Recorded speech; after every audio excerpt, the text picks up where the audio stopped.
Episode 12. Seeing how the strongest man around just died, everyone starts asking questions, but Siduri tells them that he apparently died of overworking for the good of the kingdom. She then goes on to reveal that not just the king but the entire city of Uruk has been ridden by mysterious deaths all over the place. Quetzalcoatl mentions that it might not be natural at all, as she suspects the third member of the Goddess Alliance to be responsible for it. She takes the name of Ereshkigal, which surprises everyone, as they had thought that Ishtar was the last member. Merlin then explains that Ishtar and Ereshkigal both might have been summoned when the priestesses summoned the former. Now, to get back their big gun, the group decides to head to the underworld, where Gilgamesh and Ereshkigal are present, to get him back. Apparently, servants and gods are pretty much useless in the underworld, so everyone would have to rely on the weakest member of the group, Ritsuka and Mash. Ishtar guides the two there, as she tells them about her chronicles of a miserable defeat in the underworld when she tried to invade it. As they head down, they come across the Wise King and find out that he was also heading for Ereshkigal just now. He then goes on to explain how the goddess we're talking about has been trapped there in the underworld against her will for a long time now. As they reach the bottom, they finally encounter the goddess in question and prepare to face her in battle. Episode 13. Turns out this blonde chick is even crazier than we thought. She plans to kill all of humanity before Gorgon does so that she can take their souls for herself. She then attacks them all, which forces Mash and Gilgamesh to protect Fujimaru, since he isn't really quite capable of doing it himself. After doing that, Gilgamesh brags about his powers as the king of Uruk and tells Ereshkigal that she should back off or he would harm her. Not listening to reason, she presses on, as according to her, it's her duty to do what she's doing. Fujimaru then finally does something relevant, as he remembers that when he was talking to Ishtar alone at night, she was actually possessed by the queen of the underworld herself. Based on that, he deduces that she just wants to protect humanity by killing them. Crazy plan, but well, it's Fate series. Not listening to anything, she readies her ultimate attack, but Fujimaru has other plans for her, as he blocks it with the help of his command seal and uses it to make Mash use Lord Camelot, her noble phantasm. Seeing all this unfold before her eyes, she decides to stop fighting, as she has been found out. Ziusudra arrives and cuts her connection to the Alliance completely. Meanwhile, she agrees to release everyone and join the fight against Gorgon. Ishtar is questioned about her intentions of invading the underworld earlier, and since she is a Sunder, she only reluctantly admits that her plan was to rescue Ereshkigal from the underworld and free her from these forced duties. As Gilgamesh returns to his body, he wonders why Enkidu's body was not where it was supposed to be,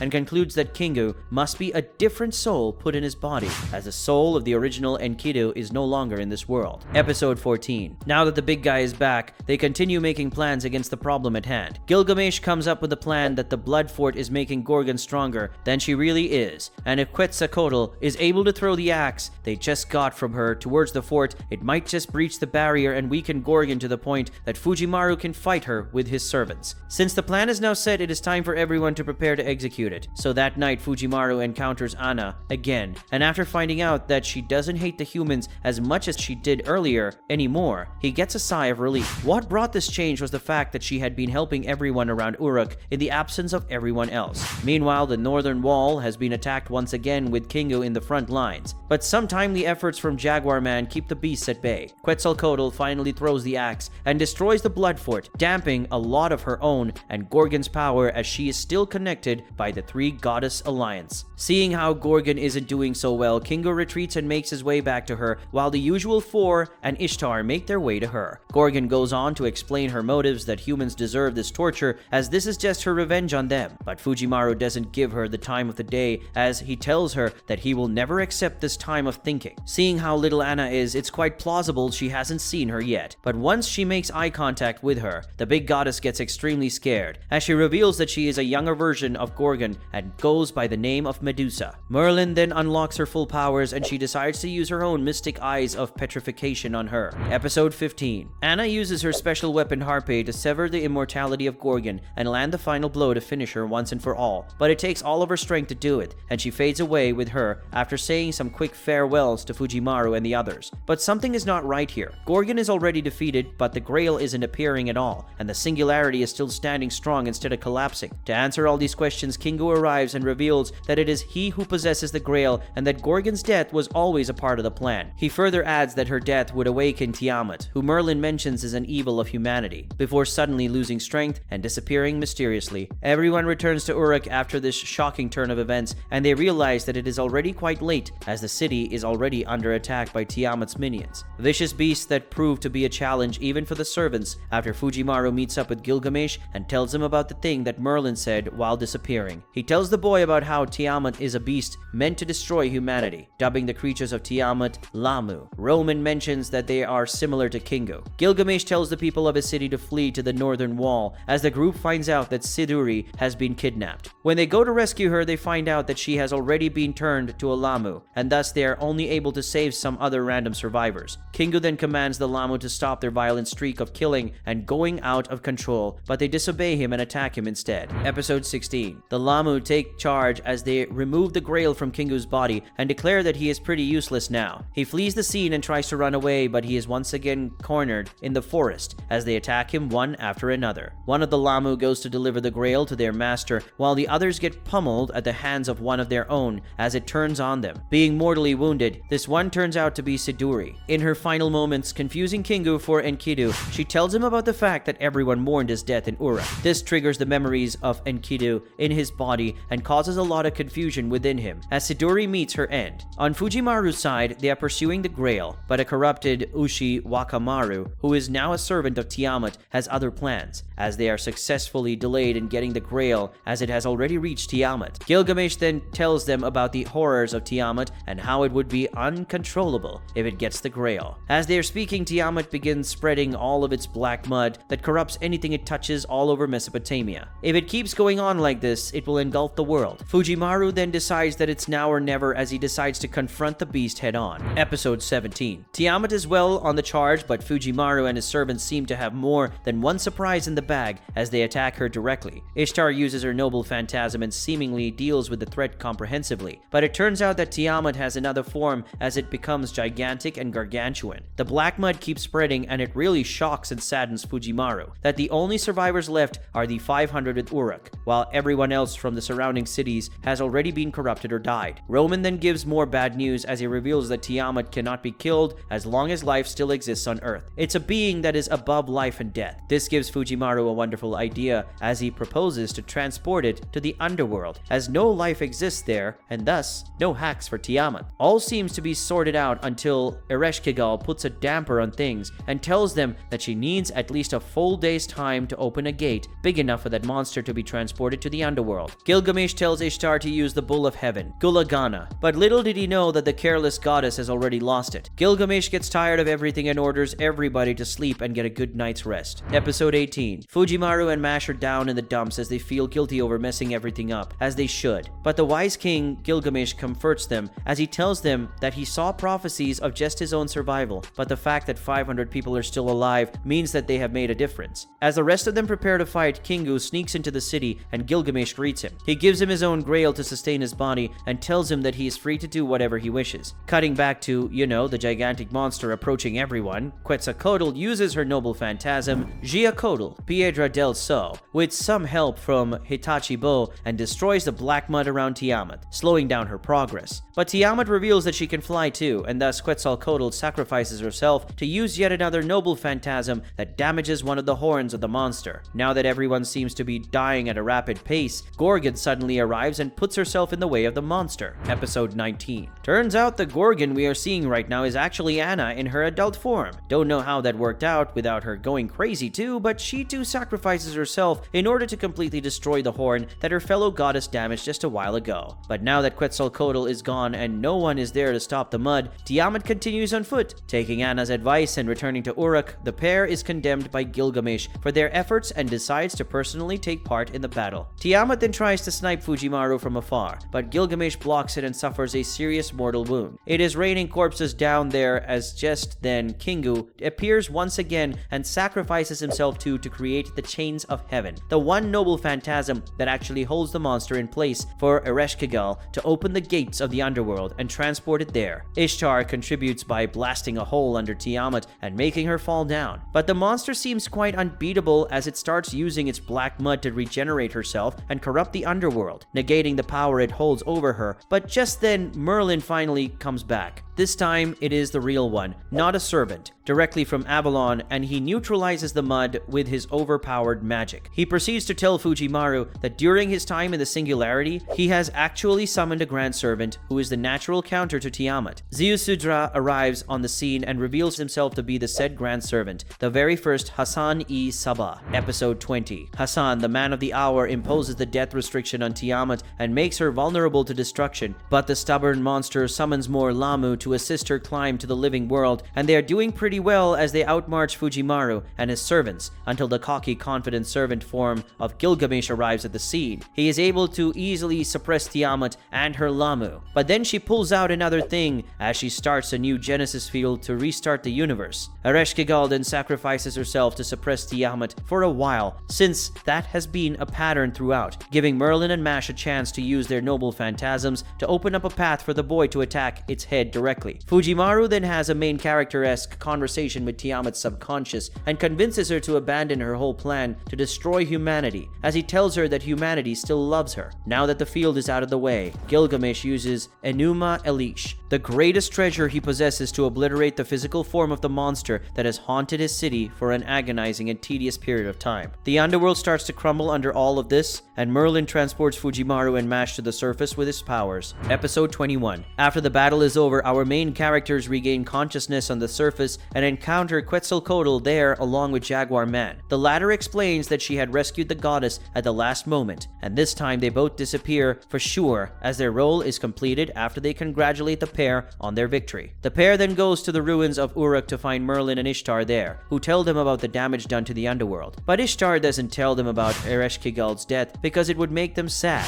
It makes us sad too. She was the best girl. Merlin then goes on to explain that he left Avalon and broke the rules because he really wanted Fujimaru to succeed, as he has become a fan of his. Merlin leaves for Avalon while the other three go to meet Gilgamesh in his throne room as he commends the efforts of our protagonists and awards them the Holy Grail of Uruk. The pair returns to Chaldea while Gilgamesh also disappears from the singularity, leaving Hassan and Ishtar to watch over humans as they rebuild society. As they get back, they find out that the last singularity, the Grand Temple of Solomon, has opened up, and their next objective is to assault that. And so closes one chapter of the long journey of our heroes. The end.